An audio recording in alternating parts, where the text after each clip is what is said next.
What's on YouTube? It's Pete TT coming at you with another Division video. Today we're doing another weapon review, and this one comes in the form of the newly added MG5.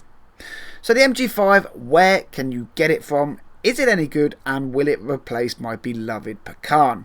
These are questions I will try to answer in this video. So, up first, where can you get the MG5? Well, it can drop from the named open world bosses, field proficiency caches, it can be dropped from survival caches. To be honest guys, if there is a place loot drops in game, then the MG5 can drop there.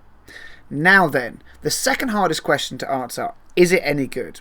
Now this can be a tricky question to answer, right? Especially if, like myself, you've used a certain weapon for such a long time.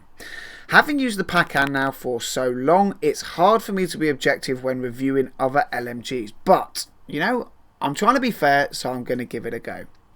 Let's first look at the MG5 in its base unmodded form then. As you can see, it has a base RPM of 800 and a base magazine capacity of 50. Now, with some well-rolled mods, these stats can be increased to 840 rounds per minute and 105 rounds in the magazine. But before we see what this weapon does when it is modded, let's let a magazine off on the range so you guys can see what the weapon's base stability and accuracy are like. So as you can see then guys, the MG5 likes to kick upwards. With no attempt to combat the recoil, by the time you have let off an entire 50 round mag, you will be shooting into the sky. But to be honest, that can be said of almost every single weapon in the Division to date. And even with some serious recoil, right, this weapon retains very good accuracy in my opinion. How now then does she handle when we try to combat the recoil? As you can see from the footage in the background, she has the potential to handle very well.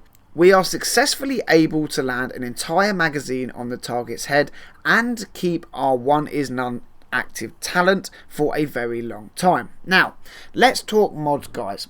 In my opinion, when it comes to mods on an LMG, there are a few things to look at, so we're going to be covering that next.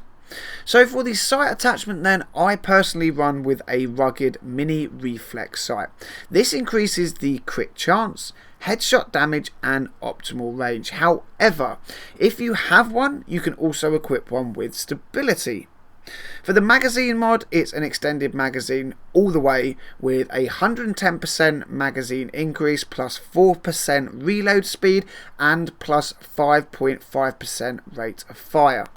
For the underbarrel attachment, I use a Coyote hand stop with a plus 27.5% reload speed, plus 4% crit hit damage and plus 2.5% stability. Now then, when it comes to the muzzle mod, there are two different ways you can go here. For my solo play, I run with an Omega rifle suppressor with a plus 18% headshot damage, plus 4% critical hit damage and plus 2.5% crit chance. When I run as part of a team, I like to try and use the LMG the way it is intended as a support weapon and rock a mod with increased threat. This allows not only the NPCs to focus on myself and not the team, but it makes it a lot easier for the team to move about. Now then, with all that being said and done guys, what does the MG5 handle like now it's modded up? As you can see, it still kicks upwards, but this time a lot slower. When we try and control it, you will see that it becomes almost pinpoint accurate, and that on its own is very, very nice. For an LMG to do that, it means that you can be an effective support player in the team, but it also means you can deal your own damage accurately and successfully. I'm sure a lot of you guys will know, if you've used LMGs before, it can be quite difficult sometimes, even when modded right, to deal good damage, right? Now that LMGs have the built-in incorporated damage buff to targets out of cover, that on its own is very, very nice. When you get an LMG like the MG5, the Pecan for instance, and you can be pinpoint accurate, it only goes to increase your damage and make these weapons a lot more viable. Now then, let's move on to the next question. Will it replace my Pecan?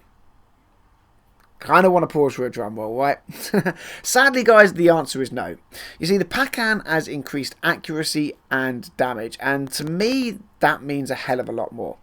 If we compare both the Pacan and the MG5 unmodded, you will see that the Pacan puts out 19.5k damage and the MG5 only 16.2k. Now, obviously these numbers will vary depending on your firearms rating, but bottom line, guys, the Pacan will always win. However, with that being said, I do like the MG5, right? So much so that it has replaced my M60 in my Alpha Bridge build. This weapon truly is an amazing weapon, and I would definitely recommend that if you're running an Alpha setup, then you team up the Pacan with the MG5, right? It is honestly an amazing weapon.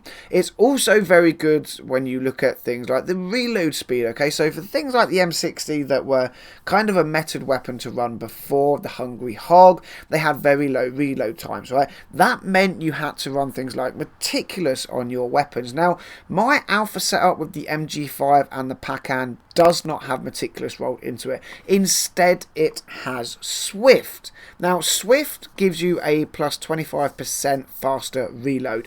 And with the Pacan and the MG5 being such a quick reload time anyway, actually I find that personally more useful than Meticulous, okay? Meticulous only activates, you know, X amount of kills. You know, it's not a guaranteed thing to happen every kill. Whereas Swift and 25% faster reload, that is effective every single time you reload your weapon. So for me, running that with it is definitely a must, okay? So overall, if I'm going to rate the weapon, I would give it an 8 out of 10. Sadly, the base damage keeps it from being too effective, but it is without a doubt a totally viable weapon to use if you wish to do so. Now, one final thing to talk about before I wrap the video up, guys, okay? We all know that the MG5 took a pre-release nerf. I'm not entirely sure why they did that. I've got to be honest, okay?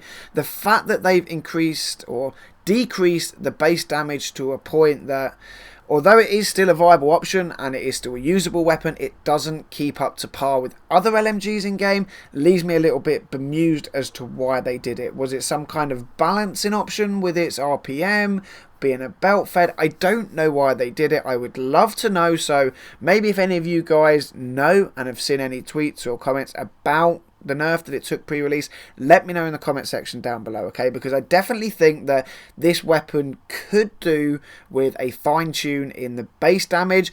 Then it would put it up there with the Pacan and things like that as without a doubt one of the best LMGs in game, if not the best LMG in game, if you can roll the talents on it right. And that, guys, is finally going to wrap up my second weapon review for 1.5. We still have the M700 to come, we still have the Rhino to come, and the FAMAS we still have to come at some point. Things like the Urban MDR, when I finally get them, I can do reviews on them. But yeah, that wraps up this video, guys. Let me know your opinions on it in the comment section down below. As I've said enough times now, gear sets and weapons, they're really controversial. It comes down to people's playstyle, it comes down to their gear set and things like that. So yeah, let me know what you think of the MG5 down below. If you like this video and found it helpful, make sure to smash that thumbs up button and share this video around. It does indeed help me a great deal. Subscribe to the channel if you're new. There's plenty more Division videos coming your way. And as always, agents, thank you very much for watching. Until the next video, I'll catch you all soon.